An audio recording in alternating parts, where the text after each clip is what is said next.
afternoon, everyone. Happy Memorial Day, everyone. This is Total Football Breakdown here in Curious Sports Pulse. Unfortunately, Will Picho was not able to join me today. Hopefully, we're able to get him by the end of this week. If not, I know he has some stuff in the works, so stay tuned to his content coming out and also check out his latest article on CuriousSportsPulse.com.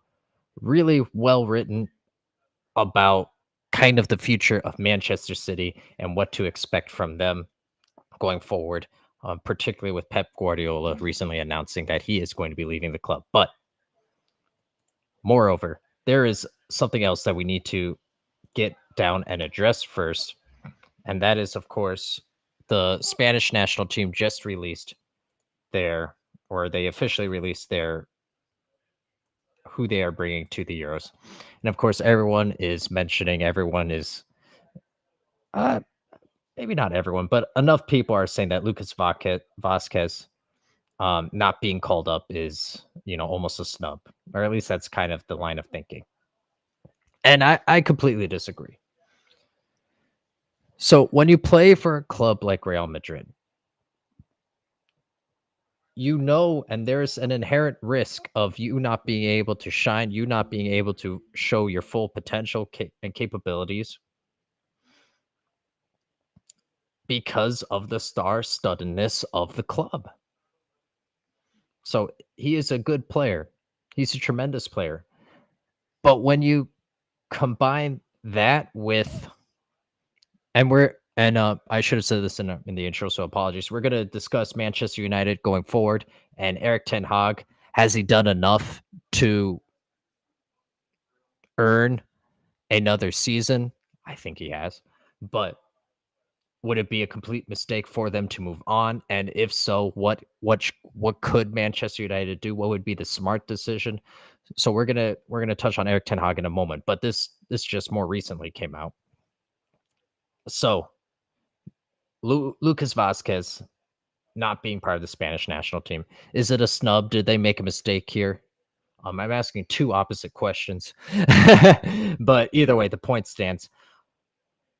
Again, you play for Real Madrid, so your opportunities, your moments, your chances to show that you are a high impact player, especially for a roster that you need to have something of a certainty. You need someone who's had a good long prolonged run of play, a spell of games where you've showed you can be a high impact player at a high level consistently. That's just not going to be as likely on a club like Real Madrid. That's just matter of fact. So if it's close, if it's between you and someone else versus someone who's on, obviously more likely than not, it's gonna be between you and someone who is on a lesser club. If you Right, that's kind of a no duh statement. But if that is the case, I 100% would much rather always go with someone, or I would reserve the benefit of the doubt for someone who has had that longer spell of play, who has had more time on the pitch, and who has showed more consistently throughout the year that right now they are in the best form. Now, is that necessarily fair? Is he being penalized for playing on a club like Real Madrid? Yeah.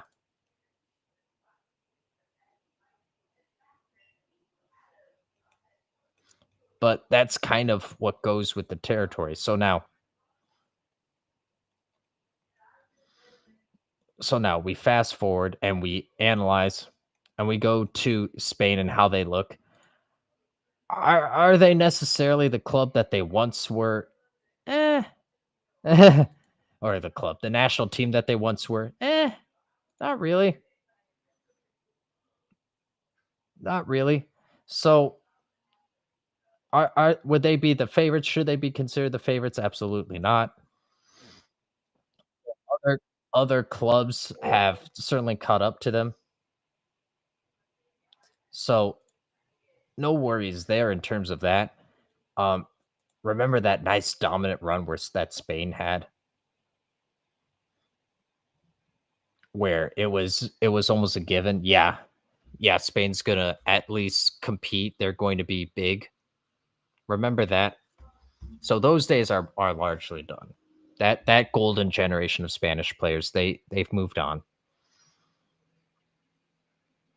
But either way, this is a good team still.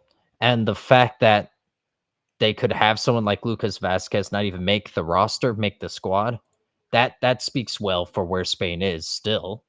So it's not a complete drop off, just at that level compared to that level. Obviously, it's something of a drop off. But regardless, he is someone who has a lot of potential. He's someone who can be a high impact player on the national stage. And if Spain gets bounced at in the round of 16 and they just lack that firepower at the end, will people second guess potentially not having him on the roster, potentially being that person that provided spark? Yeah, and that'd be fair. That would be fair. But I understand the decision, and I actually agree with it. So I don't see an issue, and I think this is actually the correct decision. Now, either way, this is going to be a fun Spanish team to watch. So I don't even know if this will necessarily come up later in terms of right. I don't think we're gonna watch the. I don't think we're gonna watch Euro 2024 and say, they were Lucas Vasquez away from winning it all. I think that's a stretch at best. But now let's see. They're in Group B. They're with Croatia, Italy, Albania. I mean, come on. The expectation is to still emerge group winners. I think that's more than fair. And do you leave yourself open if you don't advance somehow? Particularly if they lose games, let's just do a hypothetical. If they lose games 4-3, 5-4, then you're not nearly as upset about this, about his exclusion. But if it, like I said, if it's due to lack of firepower, if it's due to lack of creativity in the final third toward the end,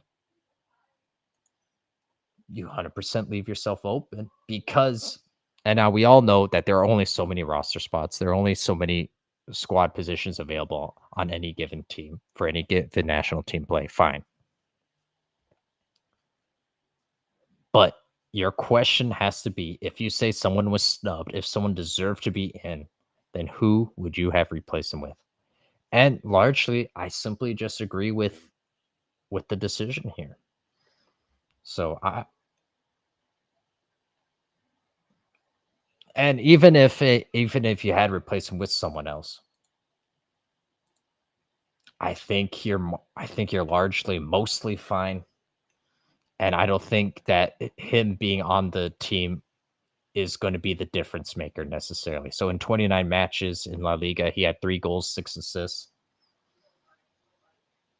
He can play on the right side, either further up the pitch or more in a wingback kind of role. I know that versatility is nice to have, but if push comes to shove, there are a couple Spanish players that can do that for you. So everyone's up in arms about Vasquez not making the final roster for Euro 2024. I don't have a problem with it. I think it's largely the right move. Now, Manchester United. It happened, ladies and gentlemen, against all odds. Shout out Phil Collins. Manchester United beats Manchester City and they win the FA Cup. Now, of course, everyone is asking, everyone is questioning whether it was enough. But let's take before we speak more on Erik ten Hag specifically, let's address Manchester United and the totality of their seasons in the wake of Sir Alex Ferguson retiring. This has historically always been a club that has been in top tier conversations, not just in England, but throughout Europe. This has been a club historically that there was always a sense of they can win. even when outmatched against those great Barcelona teams, for example, even against the great Chelsea teams of those times, there was always a sense that even if you were to line them up, all 11 players on the pitch, even if you were to line them up face to face, and you would pick a lot of the players on the other side disproportionately, there was still a belief that the unity, that the collectiveness of this Manchester United team would be enough to at least keep things competitive, if not win outright. Hence, the patented Fergie time. But that, and it's not necessarily a feeling of invincibility. It's almost the opposite. It's more of a feeling of we're not going away, right? We're gonna punch up, right? The sum greater than the parts. That cliche. And then it was almost a given against kind of the lesser known, against those smaller clubs, against the on paper at least smaller competition, that okay, Manchester United would just take care of business. And on both accounts, that feeling, that sentiment, that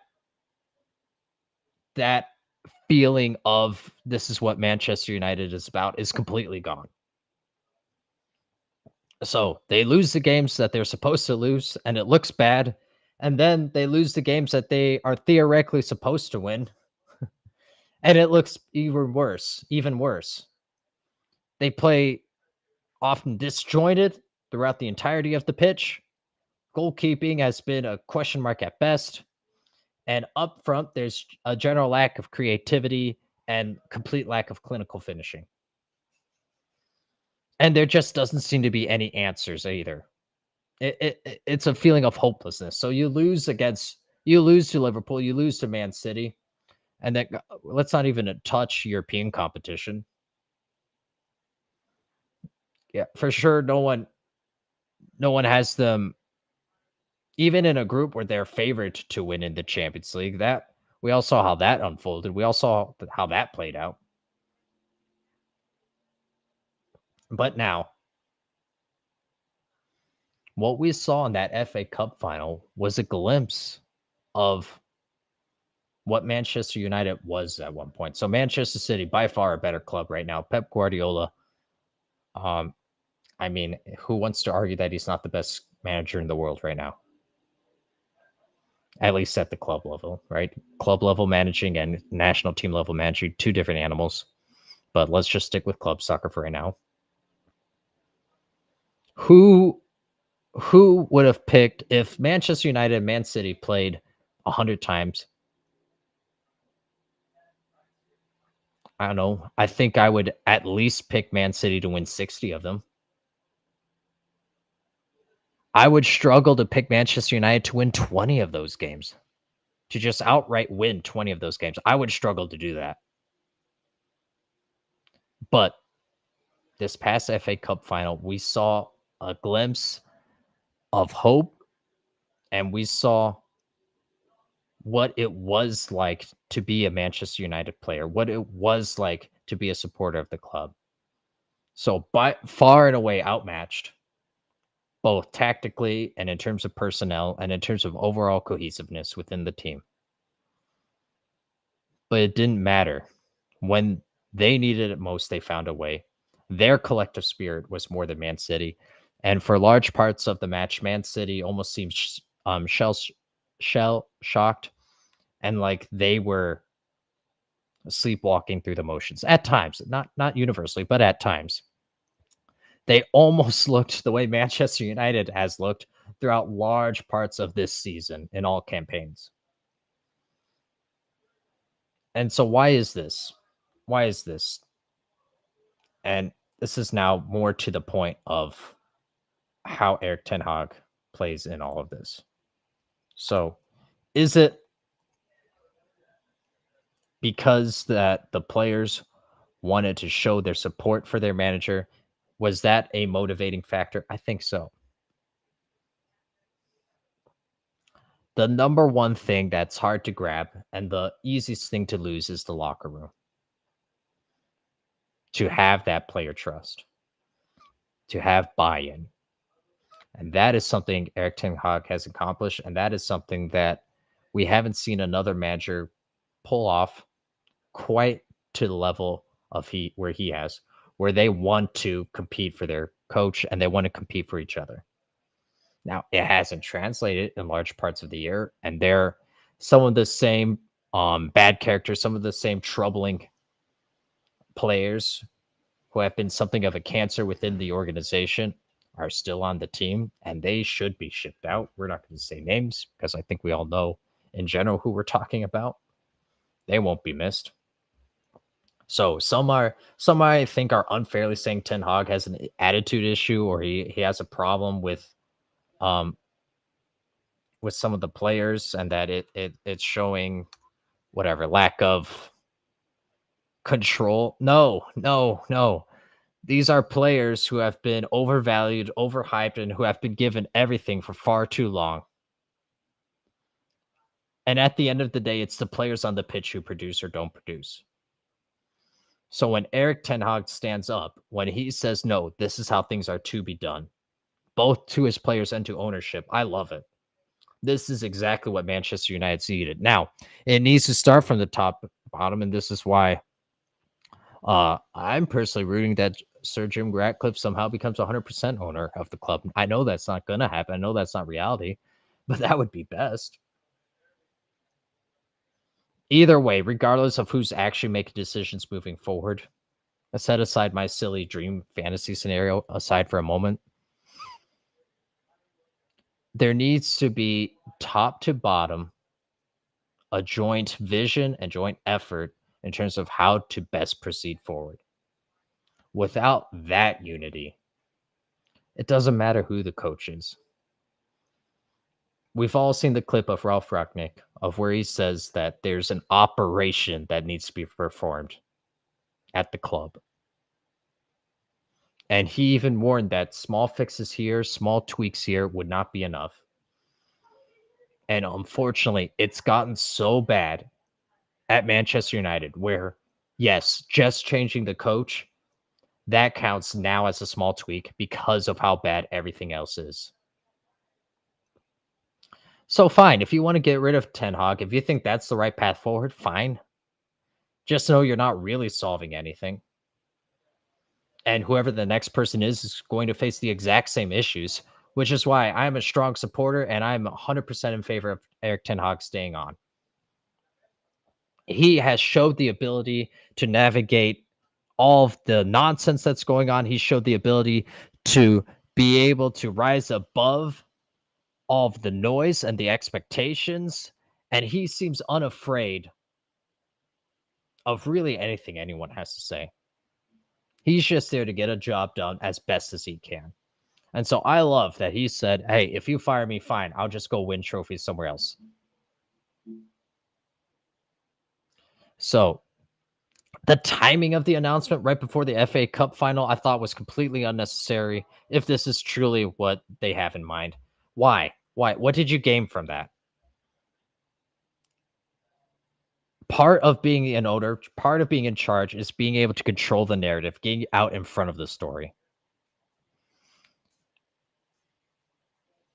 And a lot of that is done simply through timing. And so when they announced that Erik ten Hag would no longer be the coach, that he would be sacked after the FA Cup final, and then we see a spirited team, a team that rallied around their coach, a team that clearly loves playing for each other and for Erik ten Hag to go on and beat Man City, who's on one of the great runs of all time soccer or football, depending on where you're from.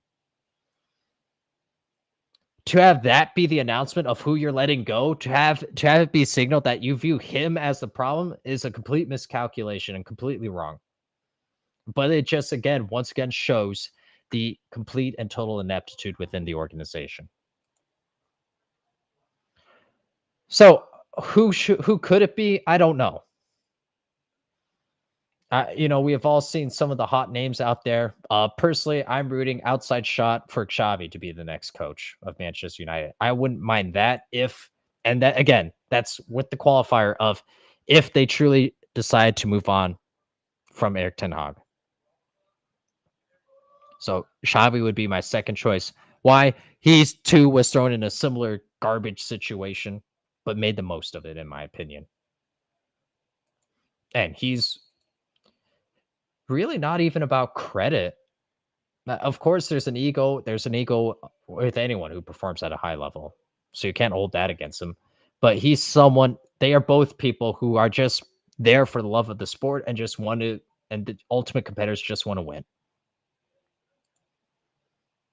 So if Eric Ten Hag, and again, reportedly, when it first broke the news, we were here on air. We just happened to be on air when it broke, and we said, okay, according to the Guardian, I forget who broke the story originally. Okay, the Guardian is reporting that Eric Ten Hag will be sacked. Nothing officially yet, must be added. And then the top three head coaching candidates, of course, are it's already confirmed that they're part of the club. All three of them somehow already have the head coaching job, so that's nice. That's nice to know that um, that there are reliable sources out there. Either way, here's what should happen in this order. One of two things. You keep Eric Ten Hag because he is the right man for the job. But because you pigeonholed yourself through your own stupidity, if you now have to move on, you need to bring in someone like Xavi. And it doesn't need to be a former player, but you need to bring in someone like Xavi or like the mindset of an Erik Ten Hag. No nonsense, just sticking to winning soccer culture, winning ways, and who's willing to stand up to all the people, including ownership, who have been so used to being surrounded by yes men, who have been so used to just getting their way, who have been so used to having everything that they do just go unquestioned. Oh, yeah, sure. You're doing a good job. Next year we'll compete. No, that mindset, that mentality needs to shift. That needs to go away, which is why option number one and the best option is keep Eric Ten Hag at all costs. Option number two, again, this would be through your own stupidity. I'm okay with Xavi. That is my dream scenario if you have to let go of Eric Ten Hag. But that's my 2 cents. Hopefully we'll Peach on before the week's end. I know he is up to some great content. Go check out his article. Pep Guardiola's potential to partner. Will Manchester City crumble or remain strong? And also, I know he has a couple YouTube shows here in the works, um, looking like a Friday start date. So check us out here on YouTube. Curious Sports Pulse on the Twitter, Sports Pulse 100, and CuriousSportsPulse.com. That's all the time